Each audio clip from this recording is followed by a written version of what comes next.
I'm not saying I'm happy she's getting a divorce. I'm very sad, but I'm happy that potentially her significant other might be someone other than Tommy. I have to tell you, I am so happy that you are back on my television. I am loving The Valley, Persian Style. How are you feeling being back into the mix? Coming back home to Bravo, because Bravo feels like home for me. I was blessed to be there for 10 years and 9 seasons.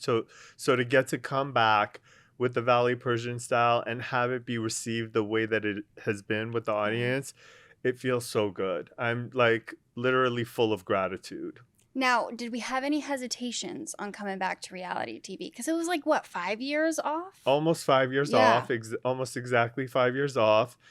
My husband and I used to fight before every season of Shaws of Sunset because he didn't like certain things. Okay. But our relationship was at a point where once we were talking about coming back, this production company is so respectful and he feels included in the conversation. Love that. So it's been a different experience for me. I have to tell you, I used to be so scared of the show getting canceled, the ratings, and I always felt like I was just always tense and worried. And this time around, I feel so fortunate to have Shaws of Sunset in the rear view and the accomplishment of that. So I went into this with an ease and a level of like, enjoy it while it's happening. And I wanted to just like sop it up with a biscuit and just savor the flavor and not think about how it's going to do. Are we going to come back? And just really enjoy it while it was happening. And it was a game changer for me. Oh, I love that. Because I feel like that translates on the television as well. Like you guys are having fun. The drama's authentic. I have to tell you, I'm so glad that the three of you, MJ, Gigi, and you, are all good. Because, you know, it wasn't always the case. Girl, I watched the Go-Go's documentary and I bawled my eyes out because these people made this music that changed my life and I found out they hated each other. And not to compare us to the Go-Go's, but like as a cast of Shaws of Sunset, it left me with this sense of like, I need to be in a good place with these people because A, I love them, and B, what we did together was so meaningful to me. So when we were off camera, I made a real effort of making sure Golnesa, MJ, and I spent as much time as we could tolerate being around one another to maintain our bond and our friendship because it was really important to me. Did you guys make like a pact or anything ahead of filming of like, guys, we are not going to let the silly drama get between us again? We just were like, we had a conversation individually and as a collective that if we ever had the opportunity to do it again, we would do it differently. And let's actually walk in that walk and do it in that way. And we're so blessed because we have like 147 new castmates. Right. So there's so many of us. So many. There's so many of us. We don't even need to come at each other. Like there's like, you know, Sky is just right there. I was going to say, what are our feelings about Sky? I feel like we can kind of tell what your feelings are, but like today, what are your feelings on Sky? So today my feelings are when you talk about your Chanel bag and your ceremonial grade matcha or your desire to move to Bel Air when you live in the Valley and you feel comfortable making other people feel bad about what they have, or you're always trying to one-up people, you leave a bad taste in people's mouths. You come across inauthentic. And Sky, no matter how many times I tried to give her the benefit of the doubt, she always came through. She was that one trick pony. Like she had that one hit song and it just was like, la, la, la, la, la, la. Like she just played it on repeat. And after a while, it's like, girl, go write another song. Like I'm sick of this tune. Do we think she's overcompensating for maybe other parts of her life and then that's what she's doing? So I know a little bit about her history now because people, you know, once they see you on a show, they dig and they hit you up in the DMs. And so she had a modest life early on. She I mean, you can tell from her accent, she got here last week from Iran. She hasn't been here that long. And she had a modest life. She was a waitress at a humble restaurant, a place where you go for like a family dinner if you don't feel like dressing up on a Sunday and you just want like a good home cooked meal. She worked there and she crawled and clawed her way out of that lifestyle. And so in Farsi, we call it ogdei, someone who just like sees what you have and like wants that and like might secretly hate you, like Tanning, her best friend, but like hangs out with you because she wants your life, like single white female style, like pretending to be your best friend, but literally would stab you and like pretend to be you if she could. Like that's the vibe she gives me. I'm not saying she's a psycho killer, you know, but she has tendencies.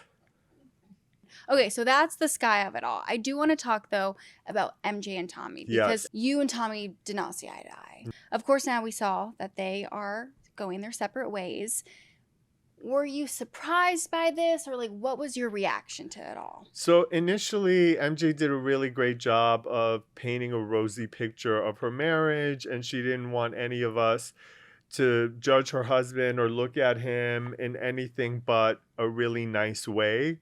But once she got a little more comfortable and started opening up about what the reality was, I felt very sad for her. And then to watch the episodes and see what's going on behind closed doors, you understand why she made the decision to move on. And she's already feeling and acting a lot better than before. So I'm very happy for her, although I'm incredibly sad that her marriage ended. I'm very happy for her that she realized that she needed different in her life. And I'm sure, too, with you, you're probably glad to not really have to deal with Tommy ever again, right? I mean, I don't want to give too many spoilers for the rest of the season, but it wasn't like, you know, I felt a bit stifled anyway. So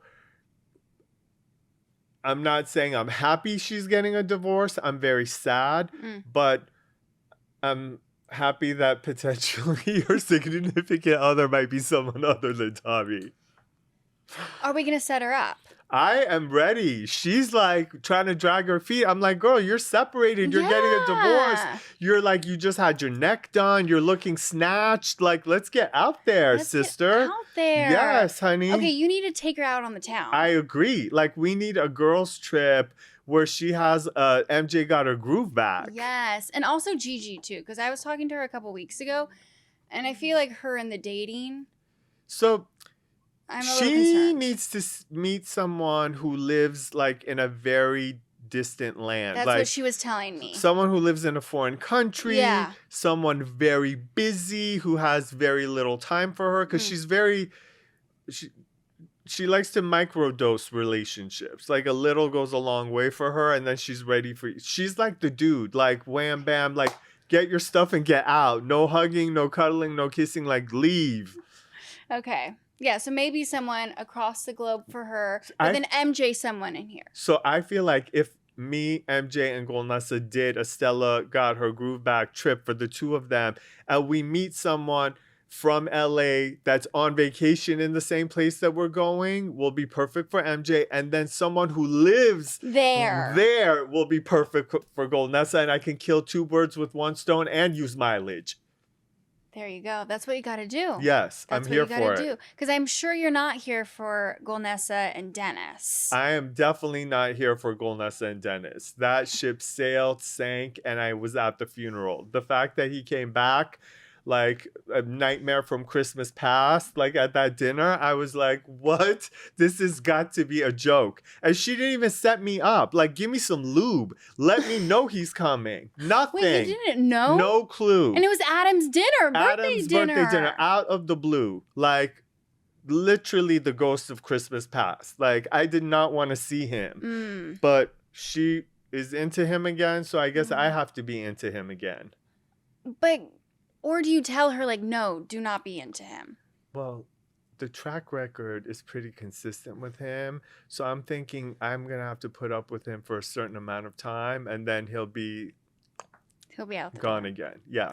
At the dinner, though, she ended up leaving because she needed a smoke break. And I Yes. know a couple of your cast members have brought up her weed consumption. Yes. And they're like a little worried about it. Yes. What are your thoughts? My thoughts are, if you don't know her, you don't realize that she literally doesn't even get high anymore.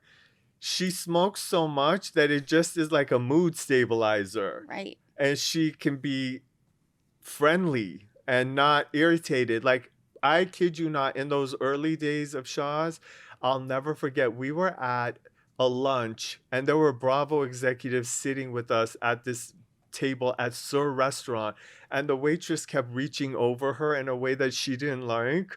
And like, you know how she was making that fist at that thing with dinner?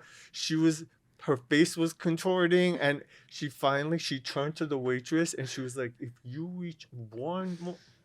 And I'm thinking, girl, we're at a lunch with the Bravo executives. Like, so for me, I appreciate the fact that she realizes how to, fine tune the dials to make her mood, and it's a mood stabilizer for her at this point. But the Persian Jew in me thinks like, girl, $4K a month on weed, plus that $10K on that rent, plus you just got this new Mercedes S-Class. Like, I know Steve Harvey told you to fly first class and never downgrade your lifestyle, but we get the same check. Like, something's got to give. Like, I know how much you make. So I take it, though, that she hasn't taken your advice on the lowering the rent. She lives in a very beautiful $10,000 a month. Okay. Very large home. Very large. Okay. Yes. She wants that first class lifestyle. And I'm here for it. I am too. We got to talk about your memoir. Yes. Memories of a Gay Shaw. Memoirs of a Gay Shaw. Memoirs. I can't talk today. You're good. Oh my I know God. I know what you've been through, so you're all good. It's coming out in April. Yes. What can we expect? So I am so vulnerable and raw in this book. You find out things that only my friends and family know. It's basically the story of me growing up in America post-Islamic Revolution at a time when we were not received well. I don't know if you saw the movie Argo with Ben Affleck, but we arrived here right when that was happening. And people were like side-eyeing my parents like at nursery school, like, are your relatives the one at the embassy holding the hostages? And then trying to just assimilate and find my way at a time when I didn't see myself in any of the people I saw here. I would go to like the toy store and there'd be carousels with those little license plates that said like Timmy or Jane. And I'd always look for one that said Reza, and I could never find one. And it goes from there to like high school and college and my dating and getting on Shaw's and how that happened. And just my dad establishing his business in the United States, to the cancellation of Shaw's, meeting my husband, and then finally getting the phone call for the Valley Persian Style. So it's literally the story of my life. And I just did the Audible recording for it, and I was bawling, like just reading the stories out loud and reliving all of, the good times and the really difficult ones, and cringing that I was like, oh my God, I didn't remember putting that in the book. Why was I so honest about some of the hardest times in my life? So I feel very vulnerable and I'm scared, but I'm also excited that hopefully the book helps a lot of people and makes the unseen person feel seen. Oh, I love that. Because that's the importance of reality TV. And I would imagine this was also therapeutic for you. Oh, it was literally so therapeutic. I just like, I wept and I wrote it, and, my dad died, and I hope that he knew how much I appreciated him while he was here. Sometimes I regret that maybe he didn't, but I definitely talk a lot about all of the things that I now realize he gave me. And sometimes just him being there and talking about it, like the lessons I learned from him and being able to be successful in my life and have what I have, it's all because of him and what he did and what he taught me. I love that. And now it's in a book And now it's for in a other book. people to A how-to read. manual, I yes. love it. Tell us when it's coming out. April 7th, but you can pre-order it now on Walmart.com, Amazon.com, Target.com, and I'm sure, and Barnes & Noble and a lot of other places. All the .coms. All the .coms.